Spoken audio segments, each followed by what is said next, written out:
would return to the pointy end of the spear. So Stockdale's words and thoughts were perhaps uniquely inspirational, relevance for all of us. As many of you will remember, Admiral Stockdale was our senior prisoner of war in Vietnam.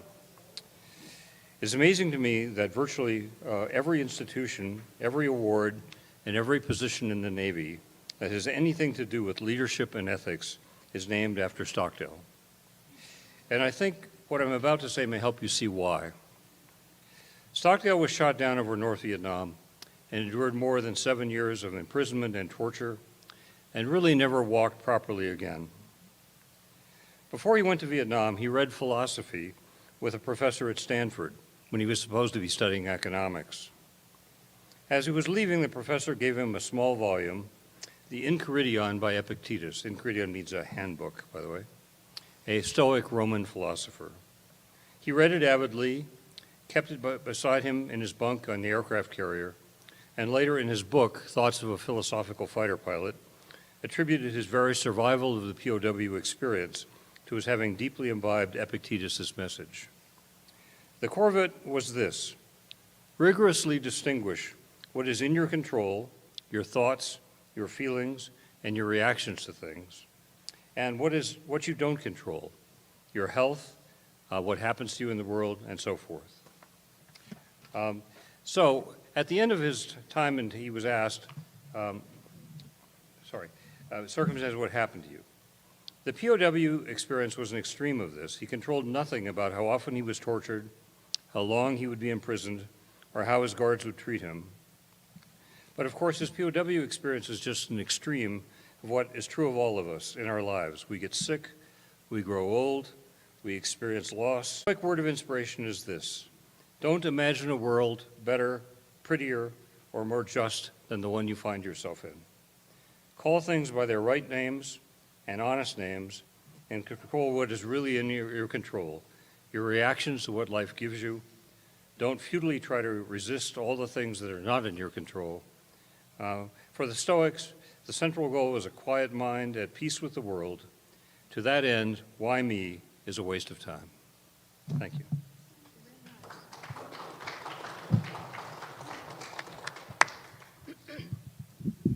Please join me for the pledge. We have a picture today. I pledge allegiance to the flag of the United States of America and to the republic for which it stands, one nation, under God, indivisible, with liberty and justice for all. And as Rotarians, in everything we think, say, and do, is it the truth? Is it fair to all concerned? Will it build goodwill and better friendships? Will it be beneficial to all concerned? Thank you. Have a great lunch.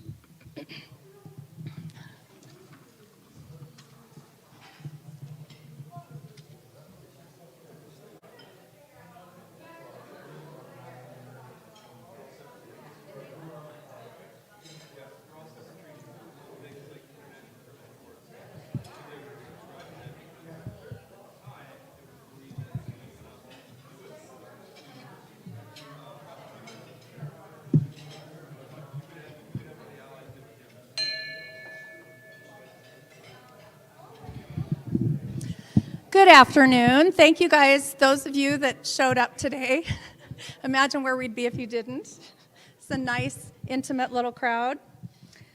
We have some volunteers that Jim Munt is going to be introducing to us here shortly. But first, I want to go over our birthdays. Charlie Brown and Mike Mcgrath, and neither one are here, but they had birthdays this last week. Mike Mcgrath is in Joliet, Illinois, enjoying his birthday with some relatives. And for Rotary anniversaries this last week, Wayne Bland celebrated 24 years in Rotary, Donna Dell'Olio 19 years in Rotary, Paul Clarkin 52 years in Rotary. Congratulations, Paul, right? Yeah, he's still alive. Exactly, we know that. And then Jane Young celebrated 25 years in Rotary, so we are just thrilled that you guys are still around. Jim Munt, Jim, if you want to come up and introduce our visitors, please.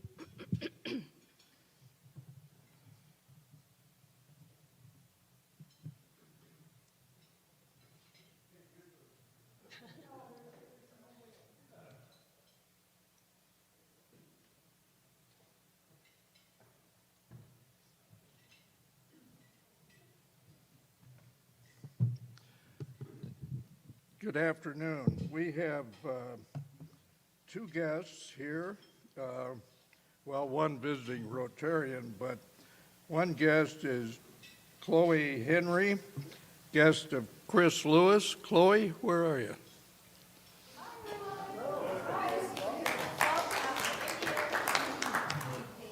And the second guest is from a little further away than most of us, Paul Few, is that right? She's from Myanmar. And welcome to you, and we're very happy to have you. Are there any other Rotarians or guests of Rotarians? Have a great day. Thank you so much, Jim.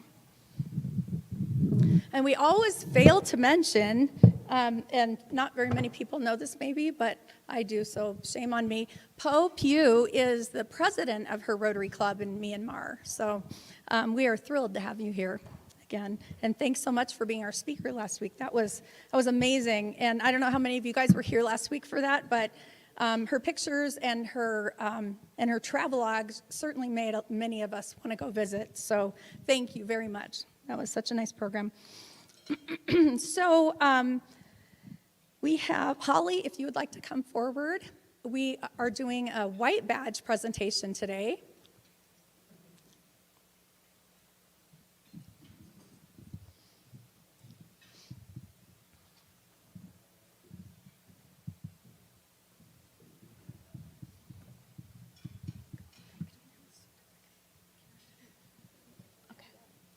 All right, so we are excited to have Monique Lewis get her white badge today. She has been with us for about a year. Come on up, Monique. And Kathleen was actually her mentor, but I'm going to go ahead and do the introduction. So Monique came to us about a year ago. She's with Care and Share, and she is in charge of PR. And she's bringing those skills to us in our Rotary Club. Over the past year, we've gotten to know you and a little bit, but today we look forward to getting to know you a lot more, and we're excited to have you as part of our club.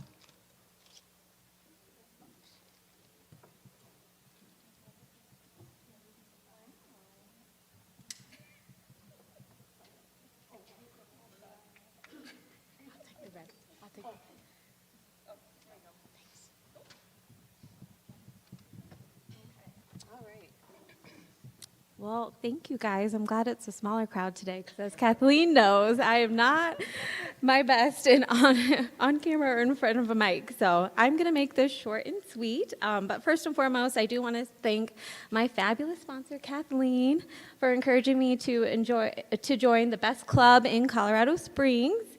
We've certainly been through some of life's biggest challenges together, and I'm truly fortunate not only for her friendship, but also for her mentorship. So a little bit about my volunteerism background. So I began volunteering when I was about yay high in elementary school, from wrapping presents for Toys for Tots, participating in raising money for Relay for Life and Jump Rope for Heart, serving meals at the local soup kitchen. My mom drugged me to every volunteer event known to mankind. So I definitely have her to thank for instilling in me a servant's heart. In high school, I joined the Key Club and learned even more about volunteer service. And little did I know my career would shift from working in the for-profit world to my first nonprofit gig, working at the American Cancer Society, overseeing a team of Relay for Life staff. So it's kind of funny how life comes full circle. So it's hard to believe it's been almost 10 years since I entered the nonprofit world, and although I've acquired many gray hairs along the way, those of you who work in nonprofits can probably relate to that. I absolutely love my career helping others and giving back to this amazing community I'm lucky enough to call our forever home. I grew up in Merced, California, which is a small town in the Central Valley, which is also where I met my husband, Brian. And his career in the Army Special Forces has taken us from Tennessee, which was a huge culture shock growing up in California and moving there. And then we've moved back and forth from North Carolina to Fort Carson here in Colorado Springs throughout his career. So we're happy to lay down roots here, counting down the days till his retirement in September 2026. So he'll finish off his career here, and we're really excited about that. You've probably seen my two precious boys flashing on the screen. Our oldest will turn 13 next week on Friday the 13th, so hopefully it's a good day for him. It's his golden birthday, and then our youngest just turned 6 last month. So public relations director, and then also have really enjoyed being part of the Rotary Reading Group. I know Donna's not here today, but huge shout out to her. It's been such a rewarding and fun experience being part of that group. We're having a pizza party next week to celebrate with the kiddo, so we're excited about that. So I'll close. I'm keeping it short and sweet today by sharing a quote that I heard from another military spouse early on in my husband's career, and it really resonated with me, and that was, "Bloom where you are planted." So as a military spouse, although you can't predict where you're going or where you're going to be planted, or in this case stationed, it's up to you to make the most of your journey. So I can say I'm truly delighted to be a part of this amazing group and continue blooming here in my volunteer service and living by the Rotary motto, service above self. Thank you.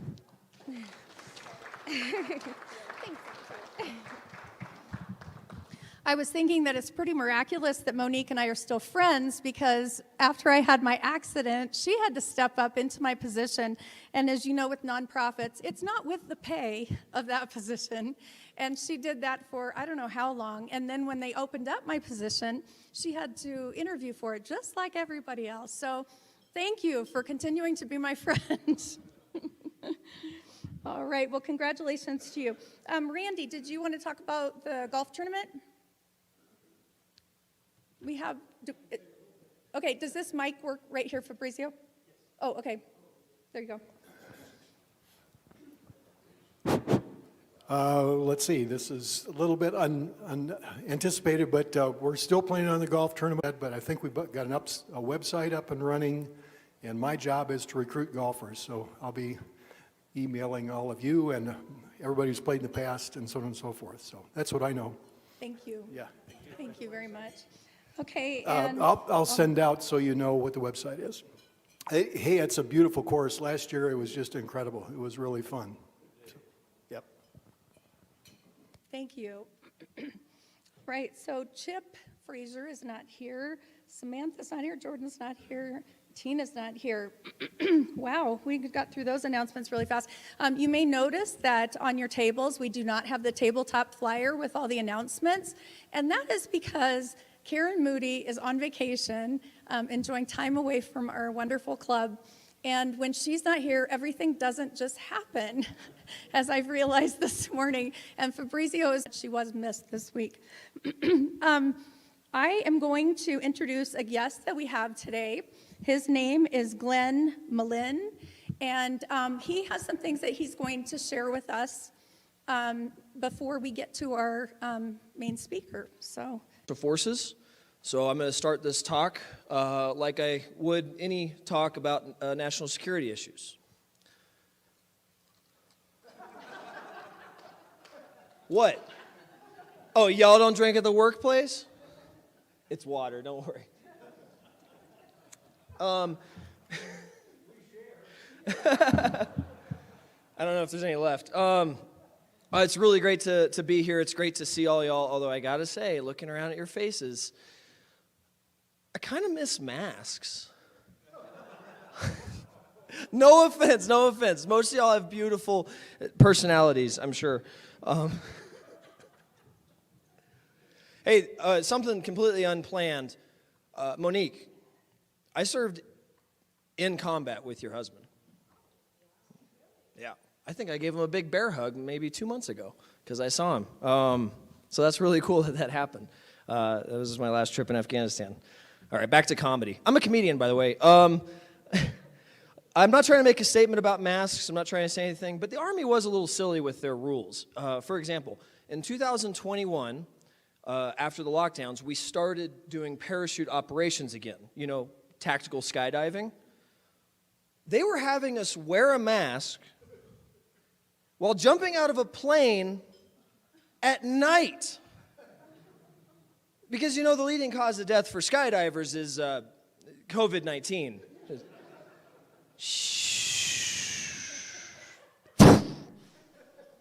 Oh, was he wearing a mask? Just. I have an exciting. I wasn't sure what I'm going to do when I get out because I have all these skills that don't necessarily transfer into. And I was like, yeah. And also, I've been doing stand-up comedy for the last year, so I'm funny, right? And he was like, let's not get ahead of ourselves, sir. So that's what I've been doing. I've been doing comedy, and I've been talking about leadership. I'm trying to combine the two because I think it's engaging.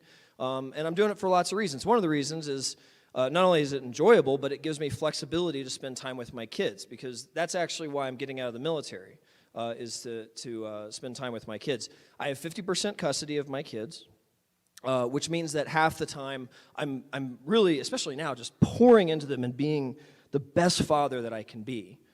And the other half the time when they're not with me, I'm just totally well-rested and happy, I think is how I would...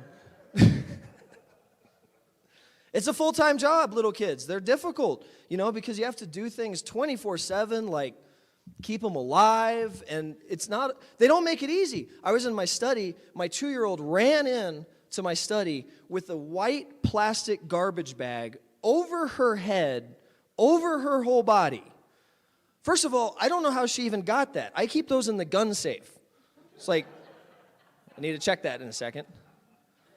She was like, Dad, I'm a ghost. And I was like, almost. All right. Don't worry, I snatched it off her before she get fully in character. I'm really grateful for the time. I don't have time to maybe share some war stories or leadership stuff. So I'll just end with some advice, just in case, you know, there's anyone who needs it with little kids. It was really stressful for me at first because little kids can be difficult. And apparently I'm not as a good leader for them as I am for other people. But especially at night because I'm tired, they're being loud, and I just want to snap at them. But I don't want to be that guy. So finally, I called my mom. I was like, Mom, I need help. Like, I'm so stressed out, I don't know what to do. And she said, well, you know how Mommy likes wine? I was like, yeah. She said, well, maybe you should try some whiskey. I think you'll find it very calming. So I did. I tried a couple shots of whiskey, and she was right. It was very calming. Those kids went right to sleep. They're lightweights. If there's anyone here during a comedy bit who's judging me, that is a joke, okay? I'm a responsible parent. I'm going to hang around. I hope to meet you all, and thank you so much.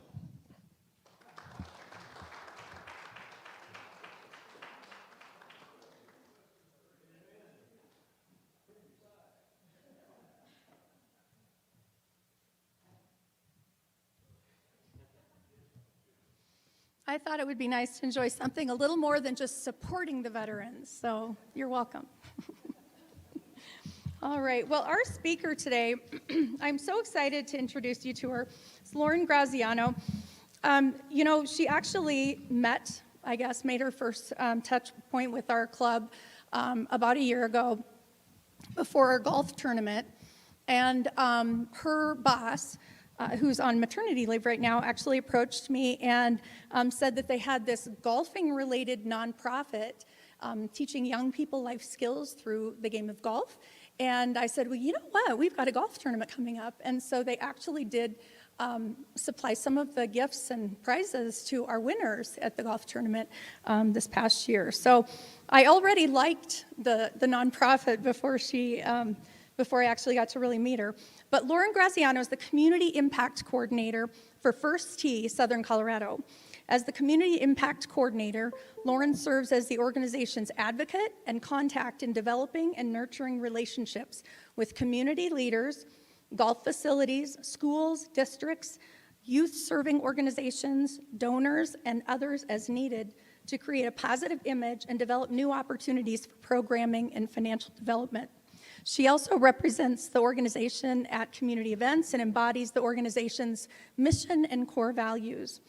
Lauren is a recent graduate of the Sterling Management School of International Business at the University of Stirling in Scotland, Prior to this, she completed her undergraduate degree at Mount Mercy University, graduating an honors student with a Bachelor of Business Administration.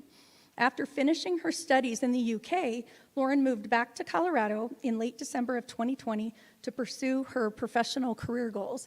And I think that our community is pretty lucky to have someone like her here. So I would like to, introduce you to Lauren Graziano.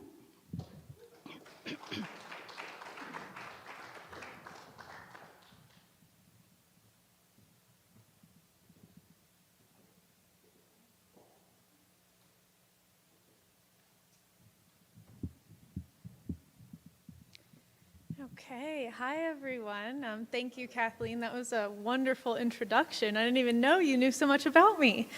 No, it's really wonderful to be here today and to be able to speak to such a wonderful group that does so much for our community.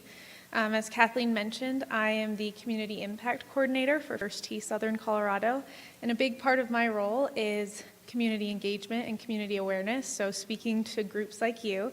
And so I really do appreciate the time today and getting to share a little bit more about our organization and who we are and what we do.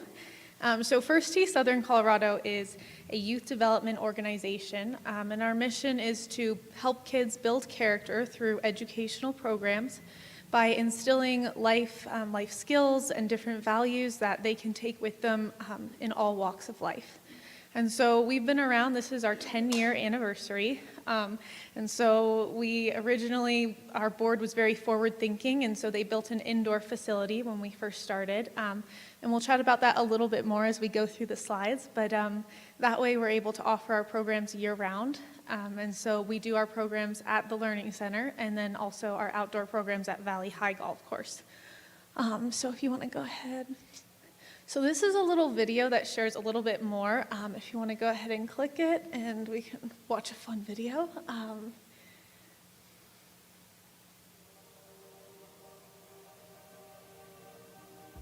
Here at First Tee Pikes Peak, we really work on character development and life skill development through the game of golf. So what that looks like is 3 different programs. We have a life skills experience program, which is our traditional program. We do that year-round, 6-week sessions for every season that we have. We've done everything you can learn about golf. We've played fun games with it. We've done indoor, we've done outdoor, we've done it in all the different seasons. It's just been exciting and thrilling. We also have a school-based program, and with that program, we really work. We actually get to go to their facilities, totally change up like their PE classes. And then try to take them on a field trip to Valley High Golf Course and really help them put it together, add some STEM work in there, and really get them engaged in the game of golf. With our community-based programs we offer. Our missions kind of parallel one another. You know, we want to be instrumental in development. With like family or friends, and I just like spending quality time with them. Check us out on our website, firstteepikespeak.org. We have classes going on year-round. We have something for every kid. Come be part of our next class and experience golf and life skills.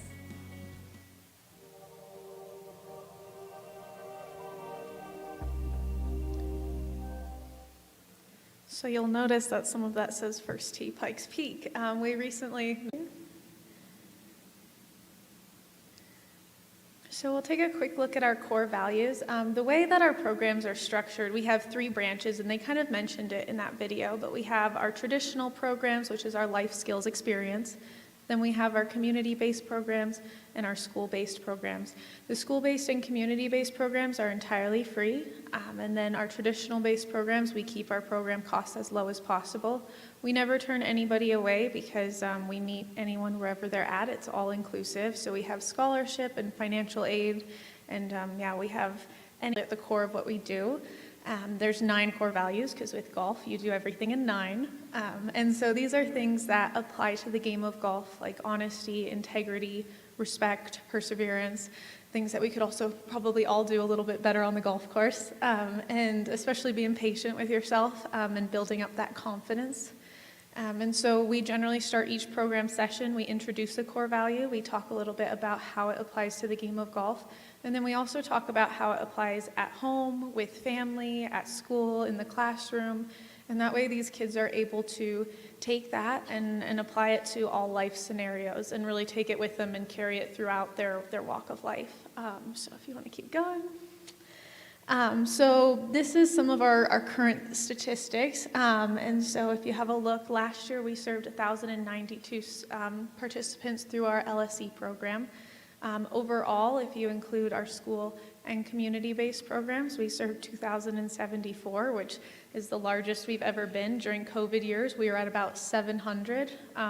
So we've grown a lot, and we're very excited to see that growth continue, and to also see our partner pool continue to grow, because our community partners, our sponsors, are such a huge part of that growth, and us being able to have a greater impact and expand that impact in our community. So this shows a little bit kind of the breakdown of where our participants come from, who they are, and the communities that we're trying to serve.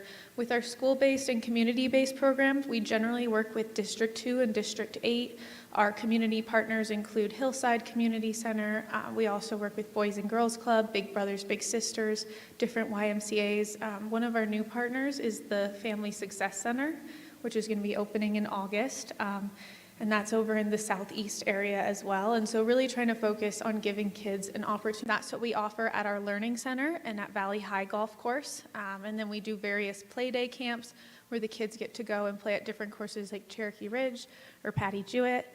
And those are generally, so we're very volunteer based. So our volunteers help run all of our programs, and we couldn't do what we do without them. We are always looking for volunteers. And we would, so with Valley High, generally we start those May 31st this year. If we can get out there in April, we like to do that. But those programs generally run for about an hour, and they run all summer long and into the fall as well. And we, again, introduce that core value. We have a short course that we put in up there. There's a short game area, and then we also use the driving range bays, so the kids are able to work on their short game, the putting, the chipping, and then also full swing, and then put it all together on the short course where they're able to work on their drive and then their short game as well, and putting that ball in the hole. So with the school-based programs, again, school-based and community-based are entirely free. And with those, we work primarily with District 2 and District 8. We are now looking to work with District 60 and 70 down in Pueblo County, which we're really excited about. And with those, what we do is we work directly with the physical education teachers. We go into the schools, again, removing that accessibility barrier where, if kids can't get to a location because they don't have transportation. So, if we can go to them, we are able to go to them. And we operate, those vary. Sometimes we're inside a gym. Sometimes we get to be outside, depending on the weather, the time of year, if they have, an outdoor area that we can utilize. And so our coaches work with their staff, and we're able to see them at least 3 times during the academic semester. And that way we can run through their short game. So we do putting, then we do chipping, and then we do full swing, and then we do a field trip where they either come to the Learning Center if it's winter, or they'll go to Valley High Golf Course. And that way they're able to put it all together and see the coaches again and again continue to build that relationship. And then as far as transitioning, we like to maintain that relationship. Again, there's that mentorship piece. And so we offer free LSE programs for those kids to then transition if they're interested in pursuing that. And so with the community-based programs, that goes back to our partners, like Boys and Girls Club, which we're partnering with down in Pueblo as well. They're our first partner down there, and we're very excited to be involved with them. And then we also have a new partner that I wanted to share a little bit about. I don't know if any of you are familiar with Play COS, and that's with our police department here. And so they're working to build relationships with kids in the community and kind of break down that barrier and the negative image that a lot of people have of our police officers and law enforcement in general due to recent media and events. And so we were able to partner with them and offer a program with our Hillside Community Center. And it was one of my favorite programs probably because you're able to see how The kids come in and they're really scared at first, they're like, oh my goodness, the cops are here. And then to see, the cops building that relationship with them and breaking down that barrier and being able to see that fear turn into joy, into friendship and excitement. And it totally changes their perspective and their outlook on that, which I think is huge if you can do that at a young age. And so it was a really beautiful thing to see, and we're excited to continue partnering with them and to continue building those relationships. So I'd like to talk a little bit more about our indoor golf facility, the Learning Center. You can go and go to the next slide because it'll share a little bit more about it. Yeah. So we have this wonderful indoor golf facility that, again, our board was very forward-thinking. A lot of people aren't aware of it, but it is open to the public. So we have membership opportunities, and then we also have daily walk-in rates where you can go and hit balls on the driving range bay, just get some practice in, or you can also book one of the simulators and play 9 or 18 holes, and then we have a full-size short game area where you can work on your putting and chipping. So this is a great resource in the winter when you're wanting to golf, and Colorado is all snowy and cold, and it's proper ski season. But we do all of our youth programming here, again, in the winter months, but when it is open to the public, that's seasonal, so it's November 1st through May 1st. And again, we like to encourage our golf community to take advantage of that. All of the revenue from the Learning Center goes back into our programming budget to keep our operational costs low and keep those program costs as low as possible for our participants. So I'd love to share a little bit more about upcoming events, which this slide is not updated, so you can just ignore all that fun stuff. So our next upcoming event is our Legacy Tournament, which is on June 8th. This is our annual golf tournament. We do it every year. It's at the Broadmoor. And if anyone would like more information on it, I think there's a slide that's further down that maybe has it. It's still further down. We'll flip back up. That's all right. It's at the very end, but I'll share that at the end. But the Legacy Tournament is our biggest fundraiser, and all the money that we bring in almost covers our whole entire program budget for the year. And so it's a really great day to get out on the golf course while also supporting youth development in our community and our youth golfers. So if anybody's interested in that, June 8th on a Wednesday at the Broadmoor. And then our next upcoming event after that is our Legacy Reception, which is going to be on August 30th. That's going to be at the Pro Rodeo Hall of Fame. And we'll be honoring, we'll talk a little bit about this, but some of our biggest needs as a nonprofit, number one is volunteers. We are incredibly volunteer reliant, and we have some amazing volunteers who we ask a lot of in order to run all our programs. As I mentioned earlier with the numbers, our programs have grown significantly. And so you don't have to be a golfer. We teach you everything you need to know. And again, the biggest part of our programs is the core values and that mentorship piece. Golf is just an added bonus and a wonderful vehicle which we get to introduce these core values through. But you don't have to be an incredible golfer. But I'm not a golfer, so. And then also, a big part of my role is spreading the word, increasing community awareness, community engagement. I'm always looking for different partner organizations, other youth-serving organizations that we can partner with to support their youth, offer programs with them, and obviously other opportunities like this where I can speak to groups of wonderful people like you that are invested in our community and want to give back.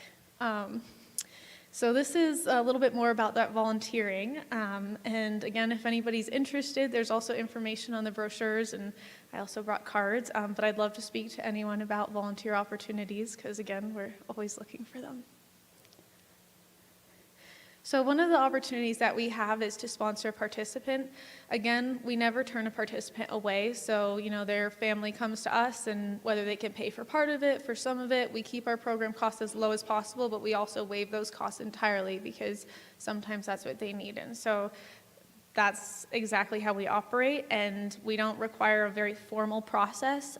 We simply meet them where we're at, and we make it happen. And so definitely when people sponsor a participant for the full year, that has a huge impact on our ability to do exactly that and the amount of kids that we're able to serve. So if you're looking for a significant way to impact and to make a really big difference in one child's life, that's a great way to do it. There it is. The Legacy Tournament. I knew it was down there somewhere. So again, the Legacy Tournament is at the Broadmoor, June 8th. And if you are a golfer and want to give back to kids in our community, this is a great golf tournament to participate in for that reason. All the proceeds are going to go back to our youth programs. So, yeah, does anybody have any questions? So a foursome is $2,000, and then there's different sponsorship opportunities, and shotgun is at 1:30 p.m. And I've checked the weather. Right now it looks good. We're a little far out, but it's looking promising. I've got a comment and a question. A comment, I wonder if you've ever considered allowing some older people, like 70-year-olds, to learn more about honesty and integrity in golf? All the time. Sometimes we teach our coaches as much as we teach the kids. Yeah, good plan. The question is, the Learning Center, where do you have your simulator? Where do you do that? And what are the rates? Yeah. Who calls me ring person? I just pulled my ring off and dropped it. Someone was saying that earlier.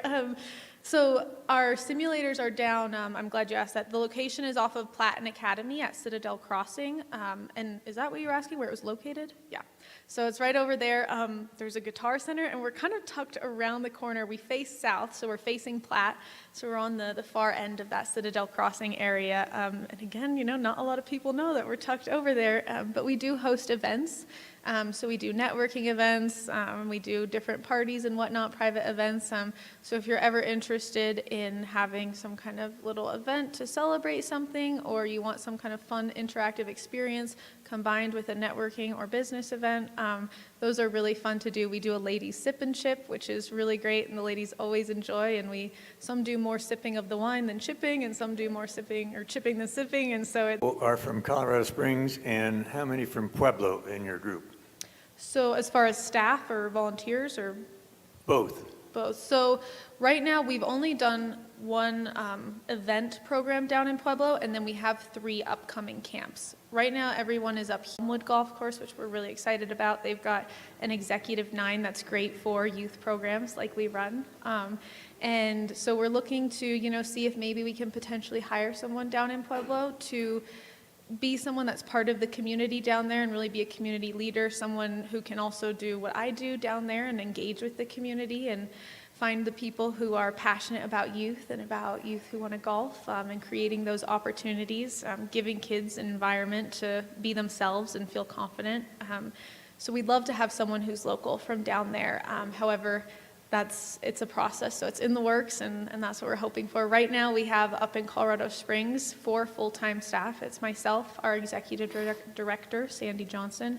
Emily is our director of golf and education, and then we also have Paul, who we hired in February, and he's our new program coordinator. He works with Emily. Now, I quit golf in 1978, and at that point in time, there were some players that would have had a 8 actually, and they scored it as a 6. How do you handle those kids like that? Well, and that's a big reason why we do what we do. The honesty core value is one that we run through a lot and really try and ingrain and instill in our kids, because it's so important, not just on the golf course, but in everyday life. But that's one of the reasons why golf is such a great vehicle, because you are holding yourself accountable and you have to be honest with yourself about your score. And if you just gently tapped the ball on accident, well, guess what? You have to be honest about that. And so it's a really great learning opportunity for kids. Yeah, 6-week program. And so we'll allow them to rent those clubs for free. There's also the option where kids can buy a set of clubs from us for $25, and then as they grow and get taller, they can bring those back and exchange them for free for a larger set, and progress through our program from all the way from age 3 up to age 18. But we try and make our equipment as easy as possible to get, and that way it minimizes that expense barrier, because golf clubs can get expensive, especially when you're a kid and you're growing out of your shoes every week. So again, we're trying to make it as easy as possible for them to participate. So yes, any donations, please give them to me. You don't want Paul's clubs, it's what direction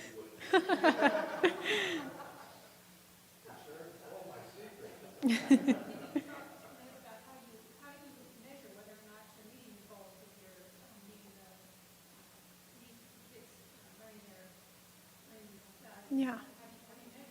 So Emily, our Director of Golf and Education, sends out various surveys and everything that report back on their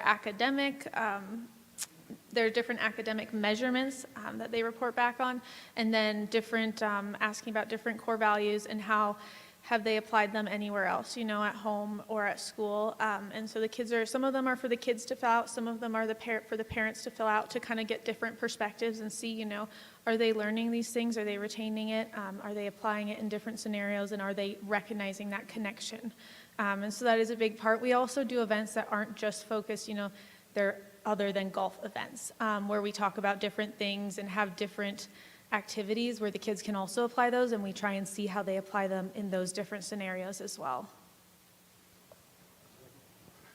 I was just going to share that I was at a recent get-together at the home of Jim Hoffmeister, a past member of this club, and I met there a gal who said that at 9 years old, she had private lessons with Byron Nelson.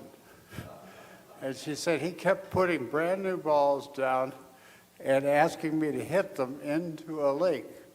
I said, well, don't these cost money? He says, no, I get them for free.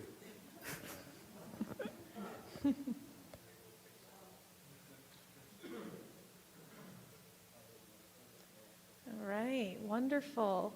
Well, if anybody else has any other questions, I am happy to answer them. But thank you again all so much for your time. I really appreciate it, and for all the wonderful questions as well.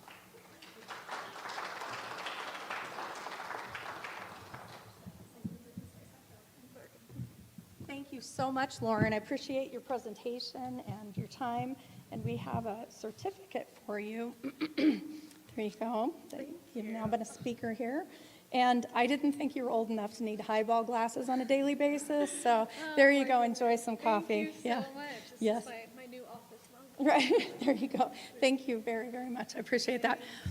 I thought it's probably a good time, because we do have a few minutes, 4 to be exact, to tell you about my Rotary/golf story. When the ink wasn't even dry on my application yet, and Carol Bach came up to me and said, hey, would you like to golf in a foursome?